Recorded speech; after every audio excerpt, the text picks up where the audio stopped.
Hello friends, स्वागत है आपका हमारे इस यूट्यूब चैनल में। और आज हम लोग देखने वाले हैं नेक्स्ट वीडियो।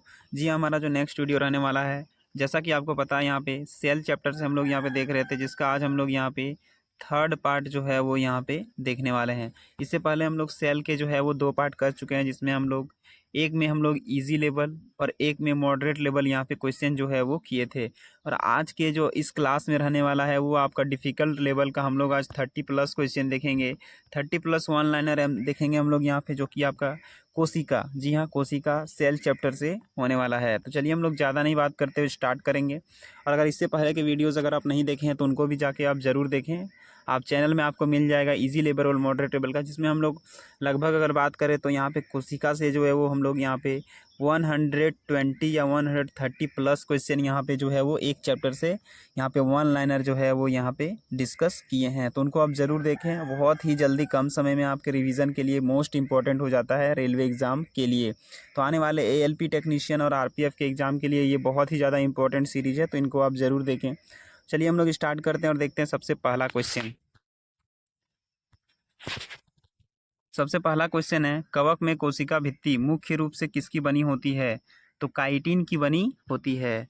नेक्स्ट क्वेश्चन है, स्केलेरन कायमा डैश से बना होता है? तो निर्जीव कोशिका का जो है वो स्केलेरन कायमा बना होता है। नेक्स्ट क्वेश्चन है यहाँ पे क्वेश्चन नंबर 3।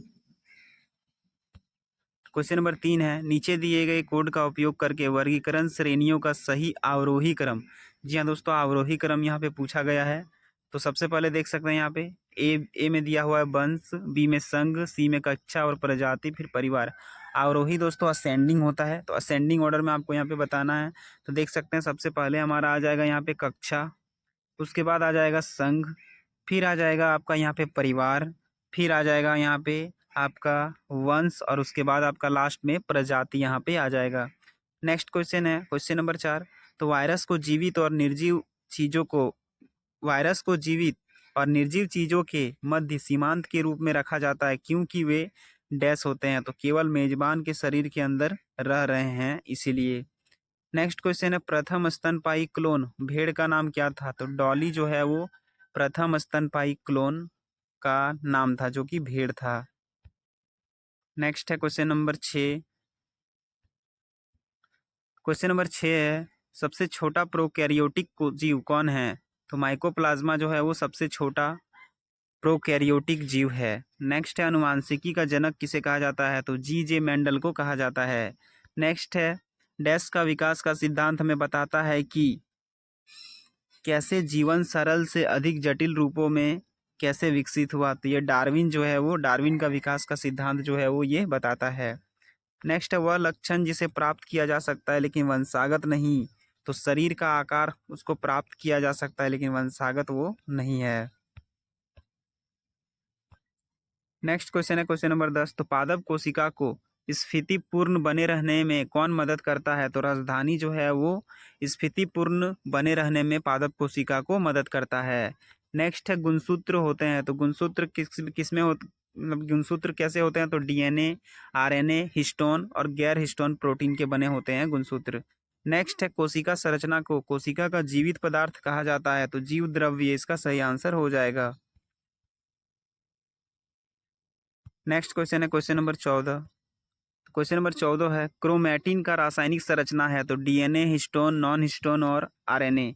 नेक्स्ट है, दो महिलाओं ने एक ही बच्चे की मां होने का दावा किया, कौन सा परीक्षण इस दावे को सत्य साबित कर सकता है? तो डीएनए परीक्षण जो है वो ये साबित कर सकता है। नेक्स्ट है, राइबोसोम राइबोसोम राइबोसोम से बने एंजाइम हैं?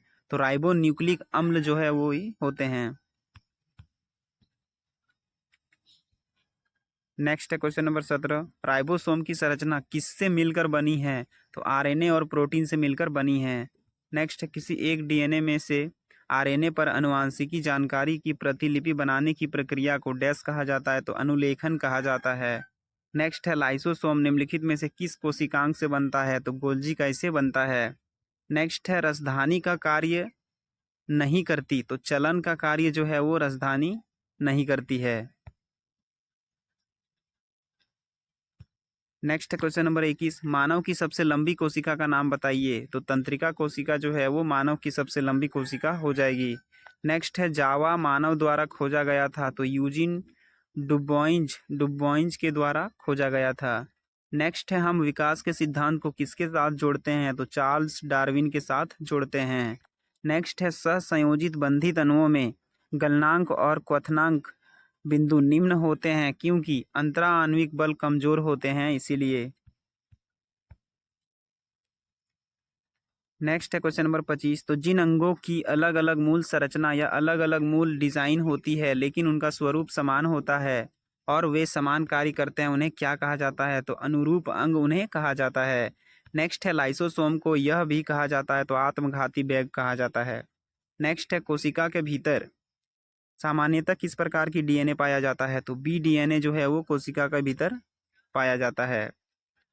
नेक्स्ट है यहाँ पे क्वेश्चन नंबर 28, तो कौन सी कोशिका प्रतिरक्षी का उत्पादन करती है, तो लिम्फोसाइट जो है वो प्रतिरक्षी का उत्पादन करती है।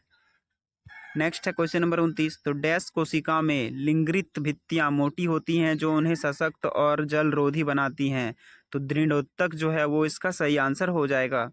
नेक्स्ट है टमाटर कोशिका का निर्जीव भाग कौन सा है, तो कोशिका भित्ति टमाटर कोशिका का निर्जीव भाग हो जाएगा। नेक्स्ट है नाइट्रोजनस बेस को नाम दे जो डीएनए में अनुपस्थित हैं लेकिन आरएनए में मौजूद है, तो यूरेसिल इसका सही आंसर हो जाएगा। नेक्स्ट है क्वेश्चन नंबर 32, तो उत्परिवर्तन का एक कारण नहीं है, तो अवरक्त किरणें जो है वो उत्परिवर्तन का कारण एक नहीं है। नेक्स्ट है अर्धसूत्री विभाजन किस चरण में क्रोमैटिड स्पष्ट रूप से दिखाई देते हैं, तो पैकिटिन इसका सही आंसर हो जाएगा। नेक्स्ट है आदर्श परिस्थिति में एक नए पादप या पौधे में पुनर्जीवित और विकसित करने हेतु एक कोशिका के गुण को डैश के रूप में जाना जाता है, तो टोटी पेंटेसी जो है वो इसका सही आंसर हो जाएगा। नेक्स्ट और आज का अंतिम क्वेश्चन है क्वेश्चन नंबर 35, पादप कोशिका की तुलना में प्राणी कोशिका के बारे में निम्नलिखित में से क्या सही नहीं है, तो तारक का अनुपस्थिति ये जो है वो पादप कोशिका की तुलना में प्राणी कोशिका के बारे में सही नहीं है। तो ये थे आज के 35 क्वेश्चन जो कि आपका कोशिका का आज लास्ट वीडियो था जिसमें हम लोग कोशिका को 3 पार्ट में किए हैं, जैसा कि आपको पहले बता दिए हैं, इजी, मॉडरेट और डिफिकल्ट लेवल में। तो ये सभी जो लेवल है आपके लिए मोस्ट इंपॉर्टेंट है, आप स्टार्टिंग से वीडियो को देखें, अगर वो दोनों नहीं देखें तो उनको भी। और कैसा लगा वीडियो है, अच्छा लगा है तो लाइक करें और चैनल को सब्सक्राइब करना ना भूलें। मिलते हैं नेक्स्ट वीडियो में। और इसके साथ साथ आपको ये भी बता दें कि जो एनसीईआरटी की सीरीज़ है वो भी आपकी आज से आना स्टार्ट हो जाएगी। तो एनसीईआरटी की सीरीज़ जो कि हम लोग क्लास 8th का पूरा कर चुके हैं और अब हम लोग 9th 10th 11th 12th ये चारों का जो है वो यहाँ पे करने वाले हैं, तो इनको भी आप ज़रूर देखें, चैनल से जुड़े रहें। रेलवे के लिए आपके लिए बहुत ही ज़्यादा इंपॉर्टेंट और बहुत ही ज़्यादा बेस्ट यहाँ पे कंटेंट जो है वो साइंस का आने वाला है। तो चलिए मिलते हैं नेक्स्ट वीडियो में, तब तक के लिए धन्यवाद।